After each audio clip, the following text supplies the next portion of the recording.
अस्सलाम वालेकुम नाज़रीन, हाईटेक न्यूज के खबरनामे में आपका खैर मकदम है। मैं हूं नेहा खान। नजर डालते हैं आज की अहम खबरों पर।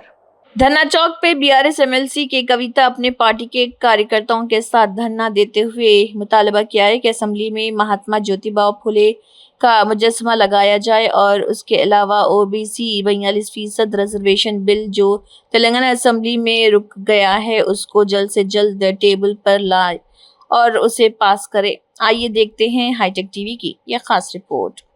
చాలా youngsters intermediate degree PG students అందరూ కూడా వచ్చినారు. మరి టీవీల ద్వారా ఎన్నో లక్షల మంది చూస్తూ ఉంటారు. కొంతమంది అడుగుతూ ఉంటారు, ఇంకా రిజర్వేషన్లు ఏం అవసరం, ఇంకా మనం బీసీల గురించి ఎందుకు మాట్లాడుతున్నాం, ఇంకా మనం ఎస్సీల గురించి ఎందుకు మాట్లాడుతున్నాం, ఇంకా మనం ఎస్టీల గురించి ఎందుకు మాట్లాడుతున్నాం, ఇవన్నీ కరెక్టేనా, మాట్లాడొచ్చా అని అంటున్నారు. నేను ఒక పేరు చెప్తా మీకు.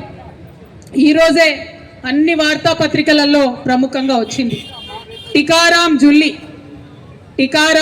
ఈ పేరు బాగా గుర్తుపెట్టుకోండి.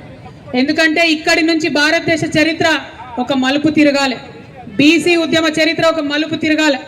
ఎందుకోసం చెప్తున్నా అంటే మనం మాట్లాడుతుంటే మనమేదో లేనిది కొత్తగా సృష్టించి మాట్లాడుతున్నట్టు చాలా మంది మన మీద బురద చల్లే ప్రయత్నం చేస్తున్నారు. మళ్ళీ చెప్తున్నా, ఈ పేరు గుర్తుపెట్టుకోండి, టికారాం జుల్లి. ఈయన రాజస్థాన్లో వేదిక మీద అలరేకండి రాజస్థాన్లో ఉన్నటువంటి Congress party leader of opposition ఈయన అసెంబ్లీలో. మొన్న శ్రీరామనవమి జరిగితే, నేను ఎప్పుడో చరిత్ర చెప్తలేను, వర్తమానం ఇయాలటి విషయం చెప్తున్నా. శ్రీరామనవమి నాడు ఈయన రాజస్థాన్లో ఒక రాముడు గుడి దగ్గరికి పోయిండు. ఈయన పేరు టికారాం జుల్లి, కాంగ్రెస్ పార్టీ అసెంబ్లీలో ఆపోజిషన్ పార్టీ లీడర్. అందరితో పాటు ఆయన కూడా శ్రీరాముడు గుడికి పోతే, ఆ గుడికి పోయి బయటకు వచ్చిన తర్వాత పాలతోని రాముణ్ణి క్షీరాభిషేకం చేసుకొని మా గుడి మైలబడ్డదని ఇయాలటికి కూడా మాట్లాడుతున్నటువంటి దౌర్భాగ్య నాయకులు మన దగ్గర ఉన్నటువంటి పరిస్థితి నిజంగా షేమ్. డెమోక్రసీ అని చెప్తున్నాం, ప్రజాస్వామ్యం అని చెప్తున్నాం, సమానత్వం అని చెప్తున్నాం, స్వేచ్ఛ అని చెప్తున్నాం, సోదరభావం అని చెప్తున్నాం. కానీ మాటల మటుకే ఉన్నది, అది చేతలలో కానొస్తలేదు. అందుకే ఇట్లాంటి వేదికలు కావాలి, అందుకే ఇట్లాంటి దీక్షలు కావాలి, అందుకే ఇట్లాంటి ధర్నాలు కావాలి, అందుకే అట్లాంటి కళాకారులు కావాలి, అందుకే మనందరం కూడా పిడికిలెత్తాలి, ఉద్యమించాలి. ఎవ్వరు ఎన్ని మాటలు మాట్లాడినా దయచేసి మీరు దానికి వెనక్కి వెళ్ళొద్దు. ఎందుకంటే సజీవంగా ఉన్న ఎగ్జాంపుల్, పొద్దున ఈ సభకు వస్తూ మాట్లాడుకుంటుంటే బాన్స్వాడలో ఒక షాప్ ఉన్నది, ఇప్పటికి ఉన్నది.